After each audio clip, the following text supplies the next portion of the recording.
جو عنوان ہے وہ اہم حضرت شیخ الاسلام عارف باللہ حافظ محمد انوار اللہ فاروقی فضیلت جنگ مصلح دکن خان بہادر بانی جامعہ علیہ رحمت الرضوان کی عرس مبارک 108 سالہ ہے، اس کے متعلقات میں آپ کے عرس کے ضمن میں یہ جلسے کا انعقاد بھی ہے اور ساتھ میں گلپوشی کا بھی سلسلہ تھا۔ تو حضرت محترم حضرت کی شخصیت کون ہے اور کیا ہے، مختصراً انتہائی اجمالاً ذکر کرنے کی سعادت حاصل کروں، کیونکہ آپ کی ذات یا آپ کی شخصیت وہ ہے کہ جس پر بڑے بڑے ادباء اور بڑے بڑے فصحاء اور ماہرین فن اپنے قلم کو اٹھائے اور اپنے زبانوں سے انہوں نے آپ کی شان اور آپ کے والیہانہ جو جذبہ تھا اسلام کے خاطر اس کو تفصیلاً ذکر کیا۔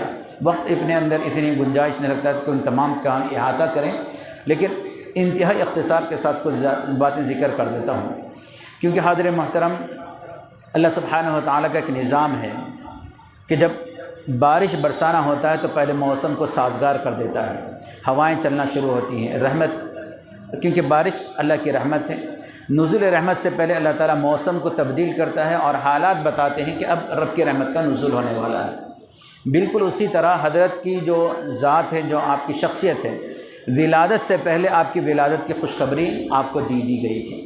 آپ کی والد محترمہ جو ایک عرصے سے اولاد کی تمنا تھی لیکن کوئی اولاد نہیں ہوئی، تو آپ نے اپنے وقت کے ایک مجذوب بزرگ کے پاس کچھ پھل پھلار بطور تحفہ بھیجے اور ان سے اولاد کی دعا کی درخواست کی۔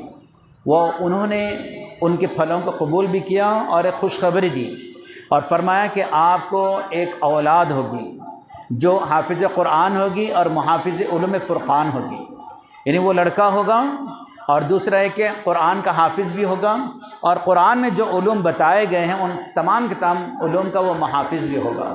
چنانچہ حضرت شیخ الاسلام ناندیڑ کی سرزمین پر پیدا ہوئے سن 1264 ہجری کے آس پاس میں، اور اس کے بعد آپ ابتدائی تعلیم وہیں اپنے گھر میں آپ کا سلسلہ تعلیم جاری تھا۔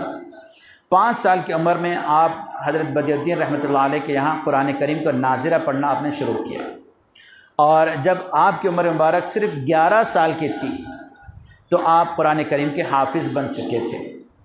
ہمارے یہاں 11 سال کی عمر میں بچوں کو شعور نہیں ہوتا کہ وہ کیا کر رہا ہے، کیا کرنا چاہیے، لیکن اللہ تعالیٰ یا قدرت جس سے جو کام لینا چاہتی ہے ان کی زندگی میں ایسی برکت دیتی ہے کہ وہ کم وقت میں زیادہ کام کر گزرتے ہیں۔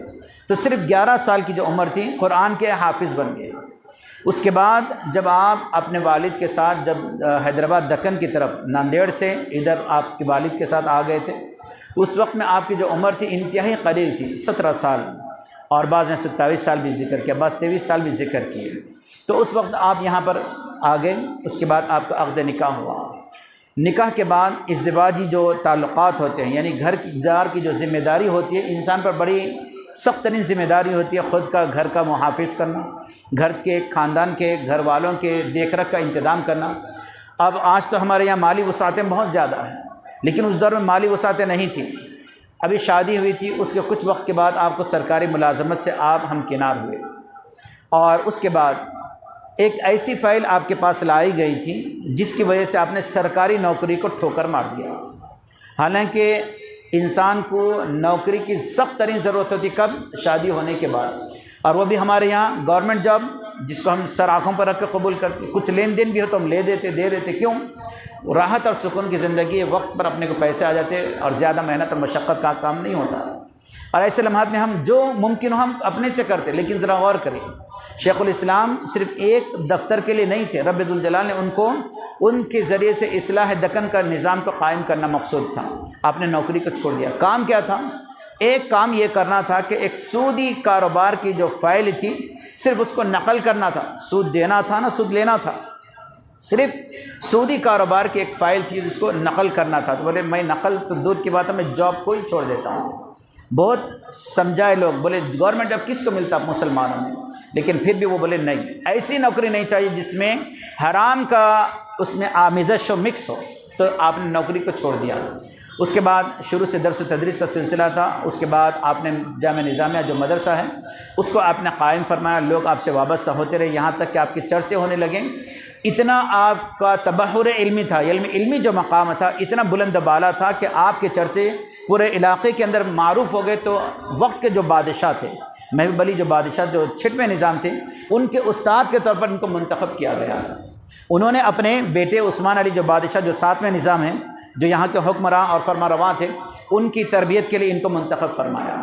تو بادشاہی نظام میں بادشاہ کے گھر میں بادشاہ کو پڑھانا یہ عام لوگوں کی بس کی بات نہیں تھی۔ اتنی صلاحیت ہونا، اتنی قابلیت ہونا اور وہ تمام چیزیں ہونا۔ تو صرف اتنا ہی نہیں بلکہ آپ کو پھر امور مذہبی کے یعنی مذہبی جو امور ہوتے ہیں اس کے رہنما اور اس کے پیشوا کے طور پر آپ کو منتخب کیا۔ تو آپ نے صرف دکن کے حد تک نہیں بلکہ بادشاہی فرامین کے ذریعے سے اسلامی احکامات کو اس طرح نافذ العمل فرمایا کہ اس دور میں جتنے خرابیاں تھیں، جتنی برائیاں تھیں اور جتنے خرافات تھے، وہ ایک ایک کر کے اس کا سد باب کیا، یعنی اس کو بند کرتے چلے گئے۔ ناپ تول میں کمی ہوتی تھی، آپ نے باٹ جو ترازو ہوتے ہیں اس کا نظام قائم کیا۔ بازار میں لٹیرے ہوا کرتے تھے، بادشاہ کے نام پہ لوٹ مار چلتی تھی، تو اس کو آپ نے بند کروایا۔ یہی نہیں، نظام قضات، یہ ایک ایسا نظام قضات، ہمارے جہاں عقد نکاح جو ہوتے ہیں، یہ اتنا بہترین نظام آپ نے قائم فرمایا دکن کی سرزمین پر، جب پورے ہندوستان میں کہیں نہیں۔ اس طرح کا جو نظام ہے، جو نظم ہے، یہ کہیں اور نہیں ملتا آپ کو، بلکہ ہندوستان نہیں کہیں اور بھی چلے جائیں ہندوستان کے باہر تو اس طرح کا نظم نہیں ہے جو ہمارے دکن کے علاقے میں۔ اس کو قائم کرنے والے آپ ہی تھے۔ وجہ کیا تھی؟ نکاح تو ہو جاتا زبانی پر، اس کے بعد جب انسان کا انتقال ہو جائے تو مہر کی تکرار، کون ہے کیا ہے کتنے نہیں معلوم، پھر اس کے بعد کسی اور سے نکاح کا مرحلہ ہو تو ایسے لمحات میں پریشانیاں کہ کون تھا نکاح میں نہیں معلوم، کون کس کے ساتھ ہوا تھا نہیں معلوم۔ یہ تمام مسائل کو آپ نے اس طرح اس کا سد باب کیا یعنی بند کر دیا کہ آج اس کی تاریخ میں مثال ملتی ہے۔